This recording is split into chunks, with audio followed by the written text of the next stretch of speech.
মনে করেন গরুটা পাললে আমি যদি বাড়িতে না থাকি, তাহলে আপনার চাষি আবার এরা পাশে থাকে। যখন যখন আপনি গরুর কাছাকাছি না থাকতে পারে, তখন এখানে কাকি আসে, সে সেবা যত্ন করে, গরু দেখাশোনা করে, তাই না? হ্যাঁ, বারোয়ানি করে আর কি, পানি কাজে সবকিছু হাই দেয় দেখা। আমি যেমন ওই গোবর টোর হালাই, ওই দোয়াই পোহাই, দুধ দোয়াই, ওই রুই। কোনো ব্যক্তি যদি গো ফার্ম করতে চায় বা গরু পালন করতে চায়, তাহলে সেই ব্যক্তির কি কোনো প্রশিক্ষণের দরকার আছে? প্রশিক্ষণের দরকার আছে। আর ইন্টার মহিলা, হ্যাঁ, এই জায়গার সবসময় মালের মৃত্যু হতে রাখতে হইব, সবসময় তার কাছে থাকবো না। এই জন্যে এই মালের রক্ষিতা হলো মহিলা, আর সবসময় দেখাশোনা করতে হইব, কোন সময় গাছ লাগে, কোন সময় পানি লাগে, এই জন্য মহিলার সব কাজ করতে হয়। আপনি এখানে এই যে দেখা যায় খড়কুটো দিচ্ছেন খাইতে, এই খড়কুটোর জন্য এই যে একটা বক্সের মতো করছেন, একটা এই বক্সের মধ্যে কি আপনি পানি দেন? এই বক্সের ভিতরে পানি, এই বক্সের ভিতরে খড়কুটা। আপনি যখন পানি দেন, পানির সাথে আর কি কি দেন গরুরে? গরুরে পানির সাথে এই দেই, ভুসি দেই, কুড়া দেই, ওই কুড়া দেই দিয়া যেমন জাবরা বানাইয়া তার এই জায়গায় খাওয়াই। খুদা পানি খাওয়াই না আমি, ওই কুটার সাথে পানি। এই গরুরে দৈনিক কয়বার আপনার খাদ্য দিতে হয়? 3 বার খাদ্য দিতে হয়। আর পানি 2 বার? 3 বার খাদ্য, এই তাগাইটা পদাই করিয়া আবার পানি 2 বার খাওয়াইতে হয়।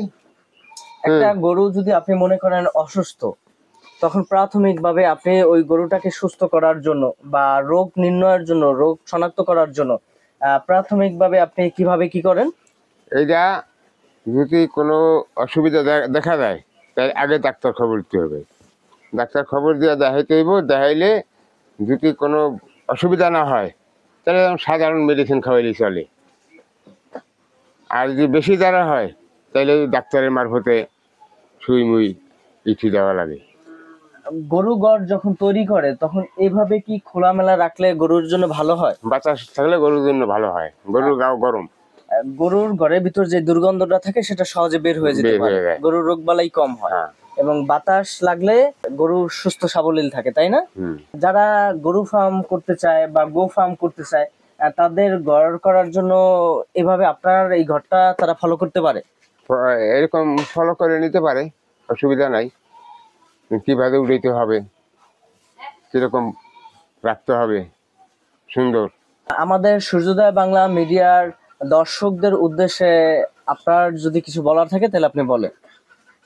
হ্যাঁ, দর্শকের দিকে আমি কি বলবো, হেরা যদি ইচ্ছা করে পালার করে যে আমরা পালতে পারুম, হ্যাঁ, তাইলে তারা চিনতে পারে আর ঘর করতে পারে। আর যদি তাকে ইচ্ছা না থাকে, তাইলে তো আর আমার করার কিছু নেই। এরা এই দেশ লাভবান করতে হইলে গরুর খামার করি, পাইলে যদি লাভবান করতে পারে। সে পারবো না, একদম লোক রেখে লিখবো বেতন করিয়া। ঠিক আছে কাকা, আপনি ভালো থাকবেন। আপনার জন্য দোয়া এবং শুভকামনা রইল, আপনাদের এই গো ফার্মের জন্য শুভকামনা, শুভ প্রত্যাশা রইল। আলহামদুলিল্লাহ, আপনিও ভালো থাকবেন, দোয়া করবেন যে আমি এই যে আগাইতে পারি, হ্যাঁ, এই কামনা করবেন। আলহামদুলিল্লাহ, খুদা হাফেজ।